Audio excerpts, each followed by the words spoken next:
दोस्तों, एक बार फिर से आप सभी का स्वागत करते हैं आपके अपने YouTube चैनल खुशबू ज्ञान पेज में।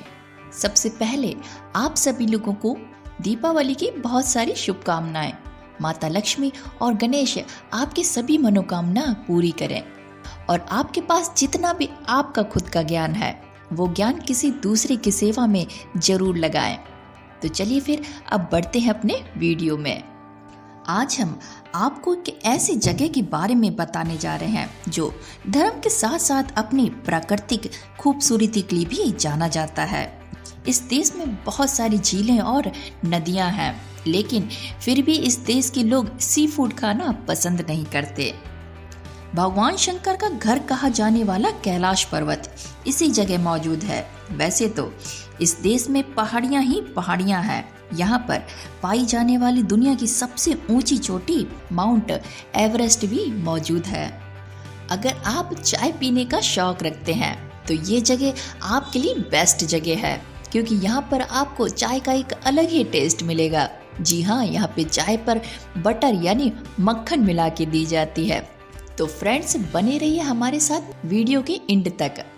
और हाँ फ्रेंड्स, हमेशा की तरह वीडियो पसंद आ जाए तो प्लीज़ वीडियो को लाइक कीजिए, शेयर कीजिए और साथ में चैनल भी सब्सक्राइब कीजिए। Thank you so much. आज जिस जगह के बारे में हम आपको बताएंगे उसे दुनिया की छत भी कहा जाता है। कुछ लोगों को शायद अब पता चल गया होगा कि हम किस जगह की ओर इशारा कर रहे हैं। यह पृथ्वी की शानदार स्थानों में से एक है और सदियों से पर्यटकों के लिए रहस्य और कौतूहल का विषय रहा है। दरअसल हम यहाँ तिब्बत के बारे में बात कर रहे हैं। एशिया की कुछ बड़ी नदियों का जन्म स्थल और प्राचीन झीलों की ये जगह वाकई धरती का स्वर्ग है। तिब्बत दुनिया का सबसे ऊंचा पठार है। समुद्र तल से 4500 मीटर की ऊंचाई पर स्थित यह प्रदेश अब चीन का महत्वपूर्ण राज्य बन गया है। आपको ये बात शायद मालूम भी ना होगी कि तिब्बत 1 अरब से भी अधिक लोगों के लिए ताजा पीने योग्य पानी का स्रोत है। इसका मुख्य कारण यहाँ से निकलने वाली 6 बड़ी नदियाँ हैं। जी हाँ, यहाँ से एशिया की 6 बड़ी नदियाँ मेकांग, ब्रह्मपुत्र, सिंधु, यांगत्जे, सल्वीन और होंग हो का उद्गम स्थल है। वैसे तो आर्कटिक और अंटार्कटिक के बाद ताजे पानी का विशालतम स्रोत तिब्बत को विश्व के तीसरे ध्रुव के नाम से जाना जाता है। दोस्तों, दुनिया का सबसे ऊंचा पर्वत माउंट एवरेस्ट नेपाल और तिब्बत की सीमा पर स्थित है। यह इसकी खूबसूरती में 4 चांद लगा देता है। वैसे तो तिब्बत चीन का सबसे बड़ा प्रदेश है, लेकिन जनसंख्या के लिहाज से ये चीन में सबसे कम आबादी वाला क्षेत्र है। अधिकांश तिब्बती नागरिक चरवाहे या पारंपरिक किसान हैं। क्या आप जानते हैं कि तिब्बत में अकेले घूमने के लिए भारतीयों पर पाबंदी लगा रखी है। यहाँ की राजधानी लासा तक की हवाई यात्रा पर पाबंदी है, लेकिन अगर आप परिवार या दोस्तों संग यहाँ घूमना चाहेंगे तो शायद आपको इसकी परमिशन मिल सकती है। क्या आप जानते हैं कि तिब्बत की राजधानी लासा में रेड माउंटेन से प्रेरित वर्ष 637 में निर्मित पटोला पैलेस है, जिसका विशाल भवन परिसर पैलेस ऑफ आर्ट भी कहा जाता है। तिब्बती भाषा में लासा शब्द का शाब्दिक अर्थ होता है देवताओं का स्थान। क्या आप जानते हैं कि इसकी राजधानी में काफी विश्व धरोहर स्थल भी मौजूद हैं, जैसे कि पटोला पैलेस और लासा में स्थित जोहांग मंदिर और नॉरबुलिंगा क्रमशः 2000 और 2001 से यूनेस्को विश्व धरोहर में घोषित किए गए हैं। लासा में ही तिब्बत विश्वविद्यालय है, जिसकी स्थापना 1951 में हुई थी। यदि किसी को पृथ्वी का स्वर्ग देखना हो तो लेक नमत्सो यानी कि हेवन लेक ही वही स्थान है। ये चीन की दूसरी विशालतम खारे पानी की झील है और संसार के सबसे खूबसूरत जगहों में से एक है। पौराणिक कथाओं के अनुसार नमत्सो भगवान इंद्र की पुत्री थी, जिसके दाएं हाथ में एक्वेरियम तथा दूसरे में शीशा है। तिब्बत में एक सबसे पवित्र झील है जिसे जेड लेक के नाम से जाना जाता है, जिसका निर्माण 10 लाख वर्ष पूर्व ग्लेशियर रॉक्स और मिट्टी द्वारा नदी के प्रवाह को रोक दिए जाने के कारण हुआ था। क्या आप जानते हैं कि मंद्रो की झील के किनारे पर स्थित सेमिडिंग मोनेस्ट्री किसी महिला द्वारा संचालित तिब्बत की एकमात्र मोनेस्ट्री है। दोस्तों, अधिकांश लोगों को पता नहीं है कि त्सगपो ग्रैंड कैनियन विश्व का सबसे गहरा गड्ढा है। यह ग्रैंड कैनियन पृथ्वी पर किसी अन्य कैनियन से अधिक गहरा है, लेकिन वर्तमान में इसकी अधिक खोज नहीं की गई। दोस्तों, तिब्बत में मौजूद एक छोटा सा शहर यांगबजिंग गर्म पानी के झरनों की सबसे ऊंची जगह बताया जाता है। आकाश को छूते हुए उबलते झरने और गर्म एवं ठंडे पानी का फैलाव एक अद्भुत प्राकृतिक दृश्य पैदा करता है, जो देखने में बड़े ही मनमोहक होते हैं। बौद्ध गुरु दलाई लामा को आप बाखूबी जानते होंगे, लेकिन क्या आप जानते हैं कि तिब्बत पर चीनी आक्रमण के बाद निष्कासित दलाई लामा धर्मशाला भारत में निवास करते हैं, जो कि 36 एकड़ में फैला है और 374 कमरों वाला यह खूबसूरत महल तिब्बत की अशांत स्थिति को दर्शाता है। लुलांग वन पठार पर स्थित विश्व के सबसे खूबसूरत वनों में से एक है।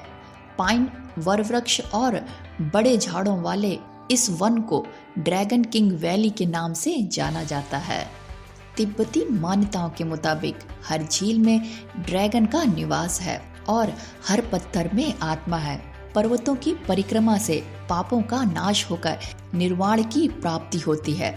वैसे तो तिब्बती बहुत ही नर्म और धार्मिक मिजाज के होते हैं और बहुत ही जल्दी आपसे घुल मिलकर खुश भी हो जाते हैं।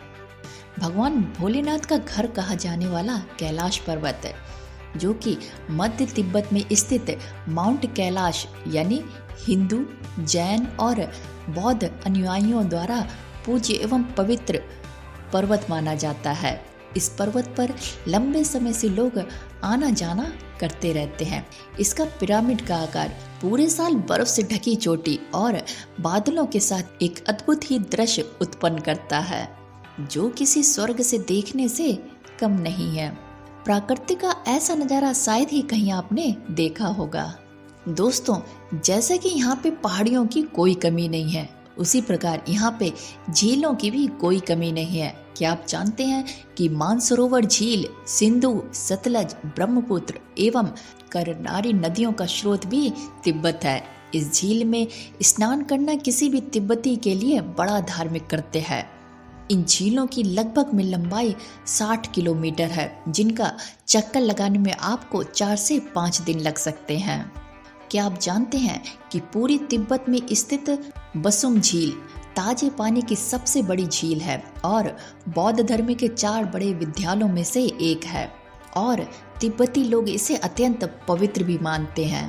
क्या आप जानते हैं कि मानसरोवर के नजदीक स्थित खारे पानी की झील राक्षस ताल यानी डेविल लेक देवताओं और दानवों में संबंध का प्रतीक है। दोनों झील आपस में जुड़ी हुई हैं, लेकिन ये बात आप सुनकर चौंक जाएंगे कि एक का पानी मीठा और साफ है तो दूसरे का पानी खारा और गंदा है।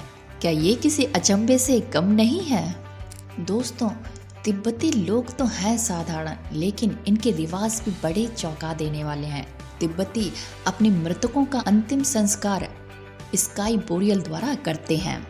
दरअसल इस क्रिया में पहले शव को शमशान ले जाते हैं, जो कि एक ऊंचाई वाले इलाके में होते हैं। वहां पर लामा यानी बौद्ध भिक्षुक धूप बत्ती जलाकर उस शव की पूजा करते हैं। फिर एक शमशान कर्मचारी उस शव के छोटे छोटे टुकड़े करता है।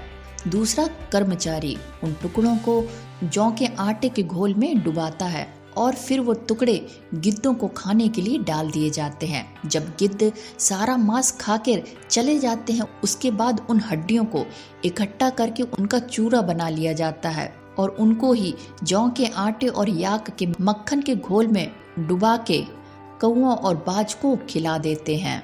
यानी कि कह सकते हैं कि कुल मिला के ये शव का एक भी कतरा जमीन पर नहीं रखते हैं, उसे भी ये किसी भी तरीके से पक्षियों को खिला देते हैं। इस प्रक्रिया को ही स्काई बोरियल कहा जाता है।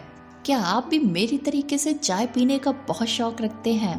तो तिब्बत एक बार जरूर आइए, क्योंकि जब भी तिब्बती चाय आप पियेंगे तो एक बार नहीं बार बार पियेंगे। दरअसल यहाँ की चायों में आपको मक्खन या बटर मिला के दिया जाता है, जिससे चाय का स्वाद तो दोगुना होता ही है और साथ में आपको फायदा भी मिलता है। क्या आप जानते हैं कि चाय में अगर मक्खन हम मिलाएं तो उसके क्या फायदा हैं? दरअसल तिब्बती लोग ये बहुत पहले जानते थे कि चाय में कंपाउंड फैट सेल्स को बर्न करते हैं और मेटाबॉलिज्म को बढ़ाते हैं। तो ये थी खूबसूरत पहाड़ियों और झीलों का घर कहे जाने वाला, कह सकते हैं दुनिया की छत, क्योंकि यहाँ पे किसी भी चीज़ की कमी नहीं है। प्राकृतिक ने सारी सुंदरता तिब्बत को ही दे दी है। तो उम्मीद करती हूँ आपको आज का ये वीडियो पसंद आ गया होगा। और हाँ, अगर आप भी इस वीडियो को देखकर तिब्बत जाने का मन बना चुके हैं तो हमें कमेंट्स कर जरूर बताइए। आज का ये वीडियो आपको कैसा लगा ये भी जरूर बताइए। वीडियो पसंद आ गया हो तो प्लीज़ लाइक कीजिए, शेयर कीजिए और साथ में चैनल भी सब्सक्राइब कीजिए। चलिए फिर मिलते हैं किसी और वीडियो के साथ में, किसी और प्राकृतिक नूर के साथ में। तब तक के लिए bye bye, take care. My name is Khushbu and thank you for watching. Thank you so much.